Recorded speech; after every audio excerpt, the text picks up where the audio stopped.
gelaran wayang kulit Ki Sunarpo Guno Prayitno.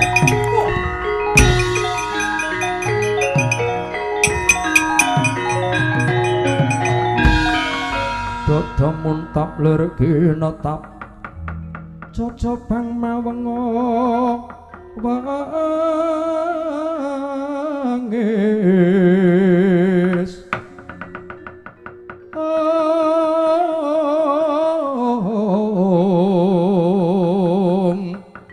netra kocak ngundar andir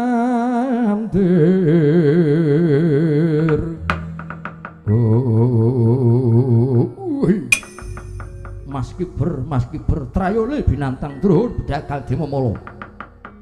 Panakawan Petruk wonten dawuh Gusti kula sinuwun Mandura. Kowe kumemani nembeling mestakane Paman Durna. Kowe wani karo Paman Durna? Iya. Yen karep wani karo Paman Durna padha karo karep wani karo Nata Mandura Baladewa. Derajat apa kowe Petruk?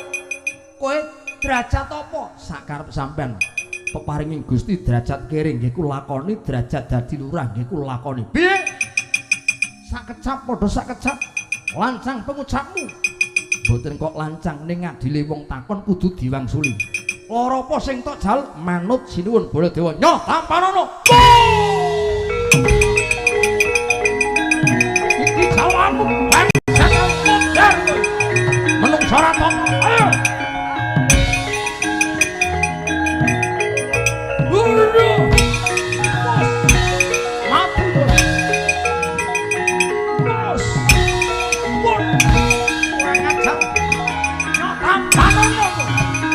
Bangsa kelak jela urip nyinjang bandosa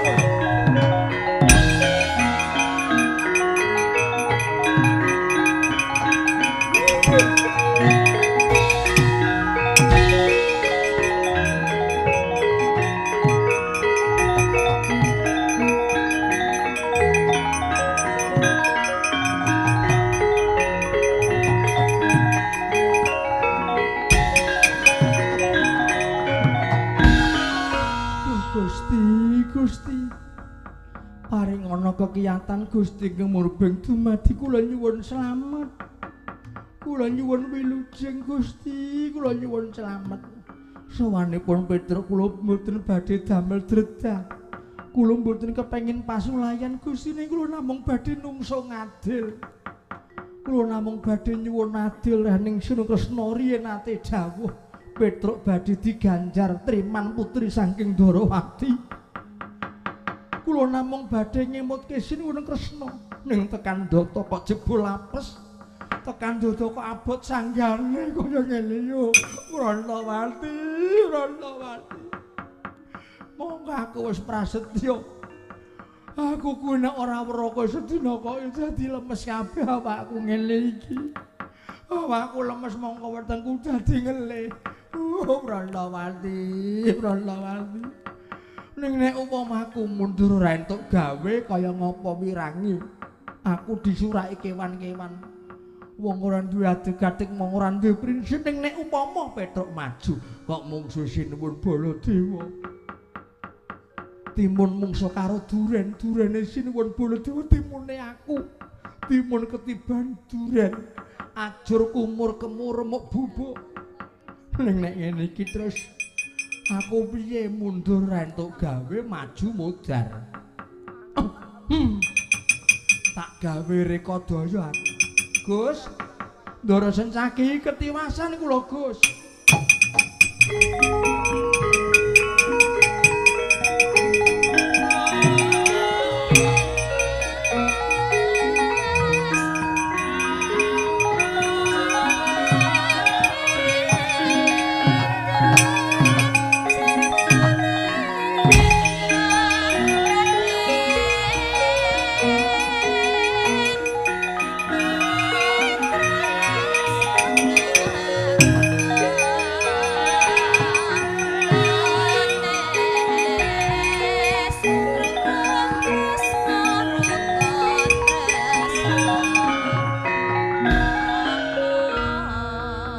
tinututi lamun katututan lamun mangsa prawira digdaya prawira digdaya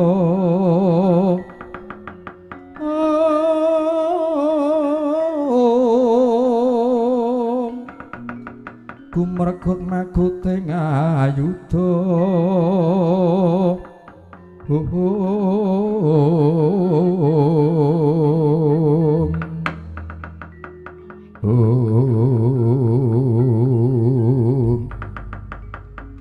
Ponokawan Petruk kok melayu-melayu. Nggih Gus, Ndara Sencaki. Keneng apa Petruk? Nggih, namung badhe matur sekedhik. Matur apa? Ngendikane Rama Kyai nika wong yen mati niku rak dede bondo donya pangkat bojo minangka sangu rak nggih. Sanes niku to Den? Yo, dudu kuwi. Nggih. Banjur Ngendikane Rama Kyai niku sangune mung kejaba napa? Labu-labet iman utawa darmaning urip. Tegese wong urip niku didhawuhi supaya lung tinulungan. Niki lho. Soh sinosoh samat sinamadan.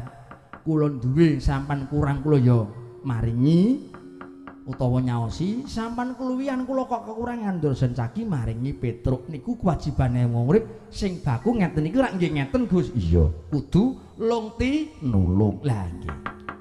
Sosinasa samat si namadan. lah niku. Mongko wong urip niku nek amale gedhe ngendikane Pak Kyai niku sesuk teng mriko dipethuke widodari cacahe 40. Manggone teng swarga minulya, ajeng ngunjuk susu kalih madu mung kari nyiduk.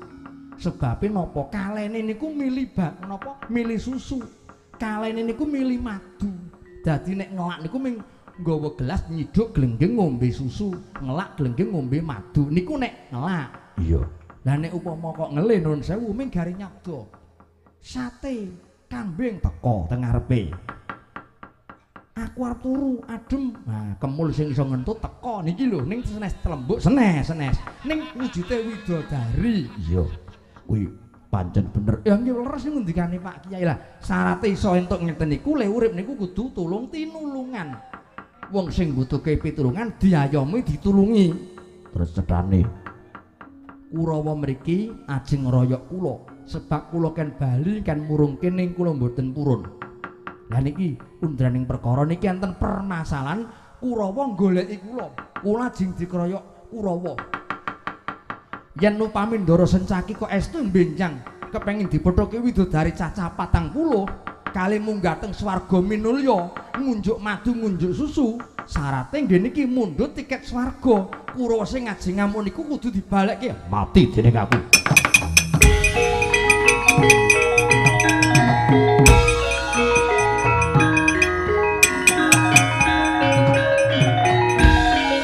Beres. Sing trimo adol swarga karo adol widodari. Ora isang ngetokke dhuwit wong tumandang nyambut gawe. Ki sesuk wiyadaku nek kon latihan angel aku duwe resep. Kowe pengen munggah swarga ora, Cok? Kowe pengen dipethuk widodari ora, Cok? Nek pengen pethuk widodari nek kowe nabu jalang aja gelem nampa dhuwit. Lah iki. Nek dikeki dhuwit aja ditampani. Nek kowe kepengin munggah swarga. Ning nek kowe nampa dhuwit sesuk ora dipethuk widodari entuk ya mung dhuwit. Nah, iki kena nggo gawe gaman iki. Gawe gaman golek masa. Ngati-ati Gus Ndara Sencaki.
penyakit nunu umbul gadanira orang kontet saliranira yen ka candra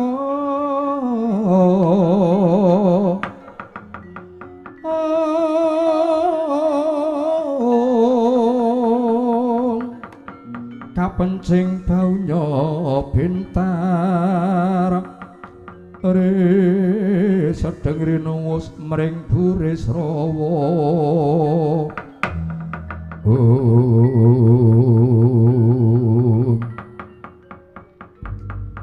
melintir gumbala ora pangkling senopatine wong Ndramati ku sencaki dasar kepara nyata sumingkir aku goleki buronku ora ana idang menjangan banteng lan macan wujude dudu kewan ning wujude petruk kantong bolong kumawani nempiling mustakane Rama Penemban Durna anake lanang ora trima Suwatama ora trima mongko Rama Penemban Durna ki pujangganing Praja Ngastina kuwi Paranpara kuwi Brahmana Nujung Pendhita wiku Mulama Kiai santri ora sandadak umuk ngaku ulama utawa pendhita sing baku tumindak karepmu najan pendhita yen tumindak ya Allah kaya Penemban Durna ora kena diajeni wajib dikepruki wajib dijotosi ning najan wong tani yen bener becik wajib diajeni wah ora patut banget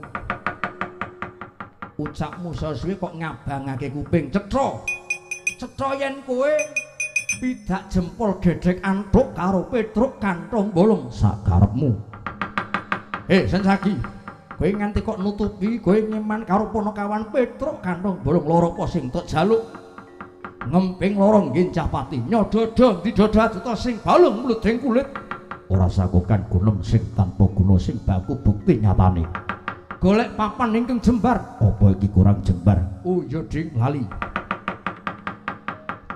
cedak kowe tak tubruk adoh tali jadung lakon dadi bandan maju remet dadi glepung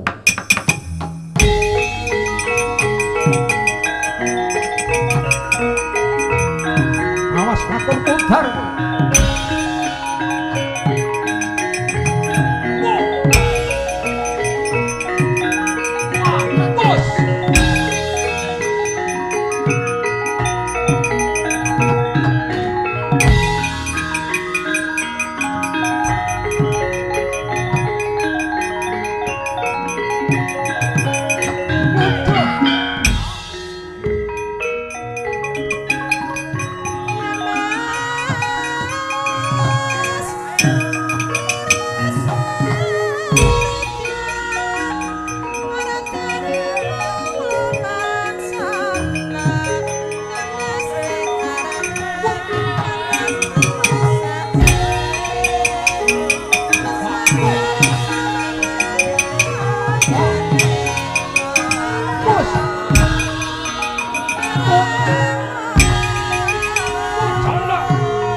Mati.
Durnaina panalinganira lumajaring ratri pacakapisanan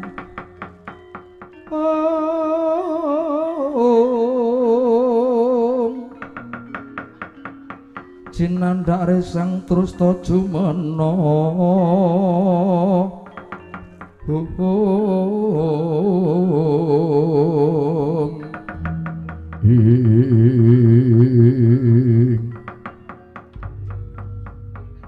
wong nek kena dibotoi niku yen upama le maju perang niku menang entuk gawe iso ngalahke mungsuh cetha jagone sampeyan swatama kemawon niku keok kok isih pilih trimane maju niku jenenge sampeyan nyiksa kali anake dhewe nyiksa kali swatama monggo nika bocah balunge getas kulite mbedel nembe masuk angin nembe kerokan kok ya kon maju dicuni kula sing jeneng wong tuwa ndidik bocah niku nggih carane ngeten iki sebab napa wong urip nek kulino diwenehi dhuwit dicukupi buting urip sesuk niku calone do bingung sebab wong urip suwe niku saya angel wong golek sandang pangan niku do sikut-sikutan do nutupi pangane kancane lah niki dicuni niki mula supaya swatama niku mandireng pribadi niku kula didik kula latih supaya ngerti karo pegawean pamriya supaya ora ulap ngedak napa ngadepi gebyaring jaman ngeten lho dicuni nggih ning mang pirsani Kakang Durna sing digoleki Petruk sing maju sinten sing maju Sencaki lho napa nggih lah nggih mawon Sencaki karo Petruk do ngomong-ngomong Petruk mundur sing nyambut gawe niki Sencaki lho dadi ngene keterangan niku Sencaki niku ndombani kalih Petruk, Di. Sencaki niku mbelani Petruk. Oh, sampean mawon ketinggalan kereta. Kawit mau jebul sampean niku ora permana, ora waspada. Nek Sencaki niku mbelani Petruk mbantu wonten palagan Katandha Kurawa maju sing methuke Dede Petruk ning sing methuke niku Sencaki. Terus anak kula Swatama Dik nyandak gada. Sencaki nggih nyandak gada jenenge wesi kuning dikeprukke. Bel mletik geni sekonang murup mubal babal nganti kaya banjir geni. Oh jaya lole dicuni wong golek sandang pangan kok toe nyawa Di. Nyawa kok nggo dolanan. Setrum kok nggih dolanan pripun Di? Yen mangke kepaten iki kepripun? Mboten santai mawon enten teknisine Dromagati. Dromagati nika sing rambuté srada ngangge kaos biru. Bocahe pinten ning ora tau wadus. Ampun seru-seru nggih. Dicuni kula Kurawa liyane kon maju Di. Pun aja kuwatir. Janji upama kok lara ditambani, sing nambani kula. Sing baku aja nganti kalah sing gak Petruk kudu dibekak Petruk dipateni Dicuni.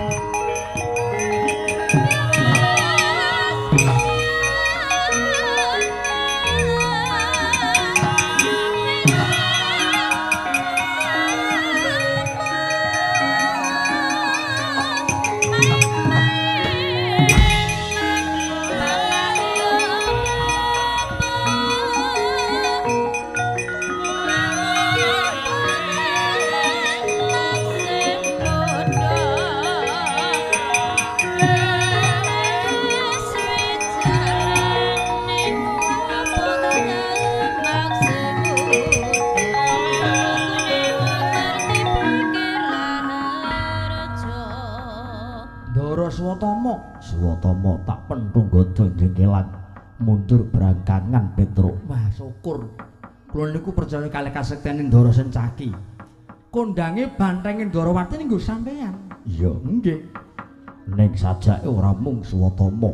Terus Kurawa padha pacak baris jangkep nggawa gegaman. Kartomarma maju ana palagan Petruk. Lah niki wae ora dereng tutup. Durung tutup piye? Niku nembe dipethuk widodari. Iya. Dereng ngrasake kaya napa nikmate widodari rak dereng ngrasake. Durung. Lah supaya iso ngrasake nikmate. Nun sewu lho niku sanggama kalih widodari. Lah niki syaratnya maju melih. Kurawa sing angka loro maju terus disingkirke sing nyingkir Ndara Sencaki. Sampeyan iso tulung tinulungan nggih to? Iya. Tegese nulungi uripe Petruk. Lah niki mangke mboten mung dipethuk, teng mriku mangke iso ngrasake sare bareng kalih widodari. Yen ngono supaya aku kelakon iso ngrasake widodari Maju melih mungsuhe Kurawa dibalekke. tak jajale Petruk. Lah iki monggo mawon.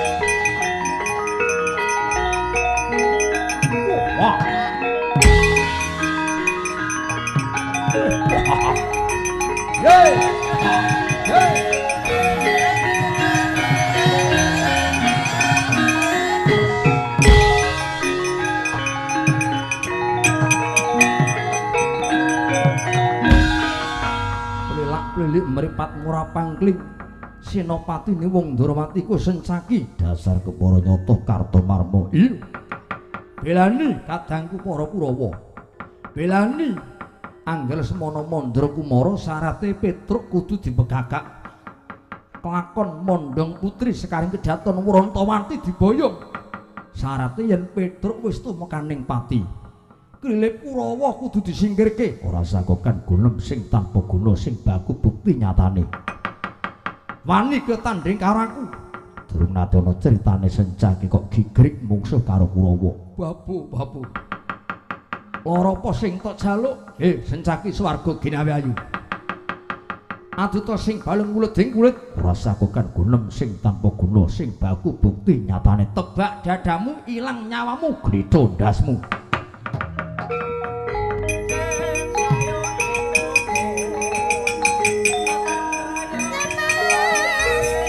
Aku ngutar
Brojo wadon mungel.